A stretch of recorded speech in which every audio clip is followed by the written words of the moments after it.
Hello guys, nasa Sogo ako.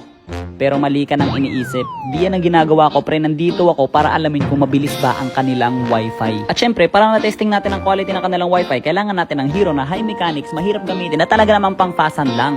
Kagaya ni Saber. Di ko alam kung anong problema nyo, bakit kayo naka mid-arlot pero katapusan na ng iyong kinabuhi, repa, wata! Ay wala, ang sakit ko! Ang sakit ko naman! Low health na si Lito Sawa, pre. Anong gagawin natin? Kunin natin tong tae, tapos idalhin natin sa kanya. Ay teka, ba't dumamay bigla buhay nun? Dapat patay na to ha. Akala nyo ba si Chulang may freestyle, pre? Tingnan nyo to ha. Op, 1 recall, 2 recall, 3 recall. Hey! What a freestyle! Dalo sa top, tapos tingnan mo mangyari ha. 1, 2, freestyle! What a freestyle, man! Di na rin pala masama yung wifi nila dito sa Sogo, men eh. Basta tatimingan mo lang na busy yung mga tao. Aba, inistan mo pa talaga ako, ha, boy? Nagpe-freestyle yung tao, tapos Tapos dito, pre, may kita nyo, may minsitar. Kaya naman anong ginawa ko? Sinugod ko siya ng ganon. Kaso nga lang, napindot ko bigla yung recall. Sayang, patay ko na sana yun eh. Freestyle alert! Top 1, 2, 3, hey! What a freestyle! Aray. Yun lang, tumataas na yung ping ko, pre. Tapos na yata magsaya yung mga katabi kong kwarto. Wag!